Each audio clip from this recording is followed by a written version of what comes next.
Clinical vlog کے دوستوں، ایک مرتبہ پھر آپ سب کو خوش آمدید کہتے ہیں۔ دوستوں، کہ ایک ایسی تکلیف ہے جس سے آپ کا واسطہ یقیناً پڑ چکا ہوگا۔ یہ کبھی کبھی بہت ہی زیادہ تکلیف دہ ثابت ہوتی ہے۔ اگرچہ کہ بذات خود کوئی بیماری نہیں، لیکن یہ کسی بیماری کی علامت ضرور ہو سکتی ہے۔ کہ کا مرکز حرام مغز میں ہے، جس کا تعلق مرکز نفس سے بہت قریب ہے۔ کہ کس طرح آتی ہے؟ اس کے 3 درجے ہیں۔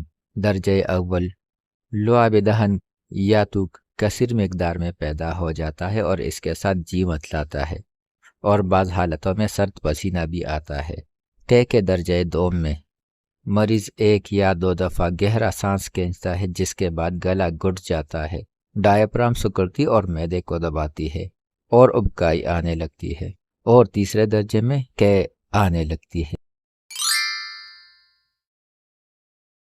اس کے اسباب بہت سارے ہو سکتے ہیں۔ میں آپ کو چند اسباب بتا دیتا ہوں۔ معدے کے امراض جیسا کہ بدہضمی، معدے کا شدید ورم، آنتوں کا شدید ورم، پیریٹونم کی سوزش، معدے کا بند ہو جانا، اپینڈیسائٹس، اور معدے کی نالی کی بندش۔ ورم گردہ بھی کہ پیدا کرتی ہے۔ حمل میں بھی جی متلاتا ہے اور اکثر الٹیاں بھی آ جاتی ہے، جس کے ساتھ کبھی کبھی چکر آنے کی تکلیف بھی مل جاتی ہے۔ شدید نوعیت کے بخار، خصوصاً صبح کے وقت آنے والے بخار یا دن 10 بجے حملہ آور ہونے والے بخار، ٹائیفائیڈ یا ایسے تیز بخار جو ابتدائی درجے میں ہو، دماغی امراض یا دماغ کے پردوں کی سوزش، دماغ پر چوٹ لگنا، دماغ میں پوڑا بن جانا، دماغ میں رسولی کا پیدا ہو جانا، ہسٹریا، جہاز کا سفر، گاڑی کا سفر، شوگر۔ بعض ادویہ کے استعمال سے بھی کہ ہو جاتی ہے، مثلا زنک سلفیٹ، ایپیکاک، ایپومارفین اور اینٹیمونیم ٹارٹیریکم وغیرہ۔ درد بھی کہ پیدا کرتی ہے۔ کولنج، سفروی درد، درد گردہ، فوتوں پر چوٹ لگنا اور آدھے سر کا درد بھی متلی کا سبب بن سکتے ہیں۔ بدبودار اشیاء سونگھنے یا کریہ مناظر دیکھنے سے یا بدمزہ اور تلخ چیزیں دیکھنے اور چکھنے سے بھی کہ کی شکایت ہو سکتی ہے۔ شدید کھانسی اور کبھی کبھی شدید قبض بھی کہ کا سبب بن جاتی ہے۔ کہ کئی تکالیف کا سبب بن سکتی ہے، جیسا کہ شدید امراض معدہ، اپینڈیسائٹس۔ اس کے ساتھ ساتھ معدے میں زخم یا السر، معدے کا کینسر بھی کہ کا سبب بن سکتے ہیں۔ کبھی کبھی کہ کی وجہ سے پخانہ منہ کے ذریعے بھی باہر آنے لگتا ہے۔ دوستو، آپ کو ایک اور بھی پتے کی بات بتاتے چلیں۔ وہ لوگ جن میں معدے کا زخم دائیں جانب ہوگا تو ان میں کہ قدرے دیر سے آئے گی اور ان کی غذا ہضم شدہ خارج ہوگی، لیکن وہ لوگ جن کا معدے کا زخم بائیں جانب یعنی دل کی طرف ہو تو ان میں کہ فوراً ہوگی اور غذا بھی غیر ہضم شدہ خارج ہوگی۔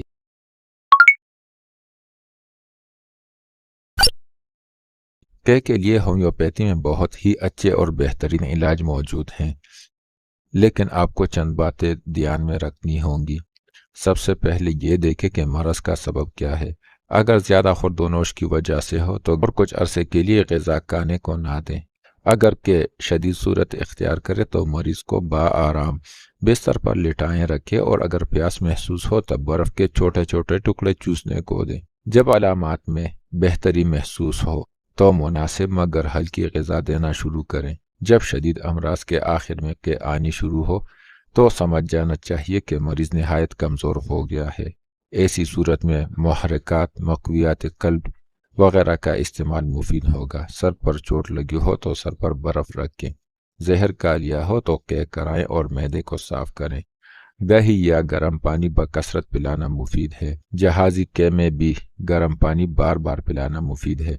مریض کو دائیں کروٹ لٹائیں۔ کہ کا ہومیوپیتھی میں بہت ہی بہترین اور آسان علاج موجود ہے۔ ہم آپ کو جو دوائیں بتا رہے ہیں یہ دوران حمل بھی نہایت ہی محفوظ ہیں۔ ان ادویات کو آپ بچوں میں بھی بلا جھجک استعمال کر سکتے ہیں، اور یہ ہر ایج گروپ کے لیے ہے۔ دوا کے طاقت کا انتخاب مریض کی حالت کے مطابق ڈاکٹر کو خود کرنا چاہیے۔ کہ والی ادویات میں ایتوزاسائنافیم کا بہت نام ہے۔ جب دودھ دہی کی طرح جمع ہوا کہ آتا ہو تو ایتوزا سے بہتر کوئی اور دوا نہیں ہوتی۔ ایتوزا ان بچوں کے لیے بہت جو دودھ پینے کے بعد دہی کی طرح کی کے کر دیں۔ کے آور ادویات میں اینٹیمونیم ٹارٹیریکم کا نام کسی تعارف کا محتاج نہیں۔ جب بھی جی مت لاتا ہو مگر کہ دیر بعد آتی ہو، سخت کمزوری ہو اور جسم کے پٹے ڈھیلے پڑ گئے ہو، زبان کی رنگت سفید ہو، مایا غذا جوں ہی کھائے کہ ہو جائے، اینٹیمونیم ٹارٹیریکم سے شراب نوش بھی فائدہ اٹھا سکتے ہیں۔ کے والی ادویات میں ایپیکا کسی بھی تعارف کا محتاج نہیں۔ جب غذا یا لیسدار رطوبت خارج ہو، ابکا یا آتی ہو اور لعاب دہن کثیر مقدار میں خارج ہوتا ہو تو ایپیکاک سب سے بہترین دوا ہوتی ہے۔ یہ ہومیوپیتھک دوا کے لیے سب سے زیادہ استعمال ہوتی ہے۔ ایپیکاک کی سب سے خاص بات یہ ہوتی ہے کہ اس کا مریض جب الٹی کر لیتا ہے تو بھی اس کا جی متلاتا رہتا ہے۔ ہمارا روزمرہ کا مشاہدہ اس کے برخلاف ہے۔ ہمارا مشاہدہ ہے کہ جب انسان ایک مرتبہ الٹی کر لے تو اس کے بعد جی متلانا بند ہو جاتا ہے، لیکن ایپیکاک میں متلی بدستور جاری رہتی ہے۔ کے کو ٹھیک کرنے والی ادویات میں آرسینک ایلبم کا نام بھی شامل رکھیں۔ جب زبان سرخ ہو، معدہ کوئی چیز قبول نہ کرتا ہو اور پانی بھی معدے میں نہ ٹھہرتا ہو، یا جب شدید ورم ہو تو آرسینک ایلبم بہت ہی اچھی اور عمدہ دوا ثابت ہوتی ہے۔ دوستو یہاں آپ کو ایک اور دوا کے بارے میں بھی بتاتا چلوں جس کے علامات آرسینک ایلبم سے بہت زیادہ ملتی جلتی ہیں، اور وہ ہے بسمت موٹیلیکم۔ بسمت اور آرسینک ایلبم دونوں میں ہی مریض کو پیاس لگتی ہے، دونوں ہی چاہتے ہیں کہ ٹھنڈی چیزیں کھائیں، اور دونوں کا معدہ ہی غذا کو قبول نہیں کرتا۔ حتیٰ کہ مریض پانی بھی پی لے تو کچھ دیر معدے میں پڑا رہنے کے بعد وہ بھی الٹی ہو جاتا ہے، لیکن بسمت موٹیلیکم آرسینک ایلبم کے مقابلے میں زیادہ کرونک کیسز کو بہتر طریقے سے ٹھیک کر سکتی ہے، اور اکثر آرسینک ایلبم کے لیے کرونک کیسز میں بسمت موٹیلیکم کی ضرورت پڑتی ہے۔ کاربالک ایسڈ اگرچہ کے لیے کم استعمال ہوتی ہے، لیکن ہے یہ بھی بہت مفید دوا جب کے ساتھ گیس ہو اور بدہضمی ہو اور دائیں آنکھ میں درد ہو اور ساتھ ہی شدید قسم کا بھی سر درد ہو، چہرہ نیلا پڑ جائے اور جسم میں آکسیجن کی کمی ہونے لگے، تو اس سے بہترین دوا کوئی اور ہو ہی نہیں سکتی۔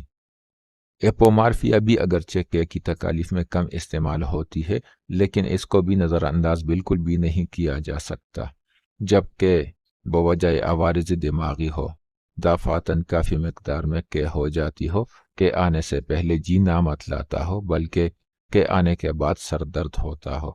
مطلب یہ کہ ایسی کہ جس کا تعلق ہمارے دماغ سے ہو اور یہ اچانک آتی ہو۔ اس طرح کے کیسز میں ایپومارفیا ہماری بہت ہی اچھی اور بہترین دوا ہوتی ہے۔ دوستو آپ نے بہت سے ایسے لوگ بھی دیکھے ہوں گے جو گاڑی میں سفر نہیں کر سکتے، ہوائی جہاز میں بھی سفر نہیں کر سکتے، کشتیوں میں بھی سفر نہیں کر سکتے۔ ڈاکٹر کہتے ہیں کہ انہیں سمندری بیماری ہے، تو ایسے لوگوں میں ہمارے پاس جو دوا ہوتی ہے وہ ہے کوکولس انڈیکس۔ گاڑی وغیرہ میں سفر کرنے سے جب بھی کسی کو بھی کہ آئے تو اس تکلیف کو عارضی یا مستقل طور پر کاکولس کے استعمال سے درست کیا جا سکتا ہے۔ ترش یا سفروی رنگ کی کہ آئے تو آئرس ورسیکالر بہت ہی اچھی اور مفید دوا ہوتی ہے۔ آئرس ورسیکالر کی کہ اتنی شدید اور کڑوی ہوتی ہے کہ اس کی وجہ سے مریض کے دانت کٹے ہو جاتے ہیں، اور کہ کا ترش ذائقہ کئی گھنٹوں تک گلے کو خراش دار رکھتا ہے۔ کہ مریضوں میں کوریازوڈ بھی یاد رکھنے والی دوا ہے۔ ہسٹریا یا کہ ایسے مریض جن میں کوئی وجہ سمجھ نہ آئے لیکن ان میں ہسٹریا کی ہسٹری موجود ہو تو ان میں کوریازوڈ دوا ہوتی ہے۔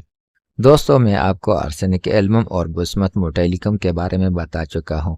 انہی سے ملتی جلتی ایک اور دوا بھی ہے، اور وہ ہے فاسفورس۔ سرد پانی جو ہی معدے میں جائے گرم ہو کر الٹی ہو جائے۔ یاد رکھیے کہ آرسینک بسمت موٹیلیکم جتنی کرونک نہیں، لیکن فاسفورس کا مریض ہر وقت بھوکا رہتا ہے اور اسے بھوک بہت زیادہ لگتی ہے، جبکہ بسمت موٹیلیکم کا مریض جو بھی کھاتا ہے اسے کچھ دیر کے بعد کر دیتا ہے، اور یہ تینوں ہی سرد پانی یا سرد غذائیں طلب کرتے ہیں۔ فرق ان میں ایک اور بھی ہے، آرسینک ایلبم کا مریض اگرچہ پانی جلدی جلدی پیتا ہے لیکن تھوڑی تھوڑی مقدار میں اور گونٹ گونٹ کر کے، وہ بس صرف اپنا گلا تر رکھنا چاہتا ہے، یا معدے کے جلن کو قابو رکھنے کے لیے وہ گونٹ گونٹ پانی پیتا ہے۔ لیکن فاسفورس اس سے بہت مختلف ہے۔ فاسفورس بھی اگرچہ سرد پانی پسند کرتا ہے لیکن یہ پانی بہت ہی زیادہ مقدار میں پیتا ہے، جام بھر بھر کر پانی پیتا ہے۔ بسمت موٹیلیکم پانی کے مقابلے میں جوس اور شربت کو زیادہ توجہ دیتا ہے، لیکن ان تینوں کے معدے میں جب پانی گرم ہو جائے تو وہ یہ الٹی کر دیتے ہیں۔ حمل کی صورت میں ان ادویات کے نام بھی یاد رکھیے: پلساٹیلا، نیکسوامیکا، ایپیکاک، ایپرومارپیا، کوریازوٹ، سیمفوری کارپس، ریسیموسس، ٹیبیکم، پیٹرولیم، کلکیریا فلور۔ دوستو، آپ کو ہمارا کلینکل ویلاگ کیسے لگ رہا ہے؟ اگر آپ سمجھتے ہیں کہ کلینکل ویلاگ ایک فائدہ مند سلسلہ ہے تو کمنٹس کر کے ہمیں ضرور بتائیے۔ ہمیں سبسکرائب کرنا نہ بھولیے اور ساتھ ہی موجود بیل کا نشان بھی دبا دیجیے تاکہ ہم جب بھی کوئی نئی ویڈیو اپلوڈ کریں تو آپ تک اس کی اطلاع بر وقت آ سکے۔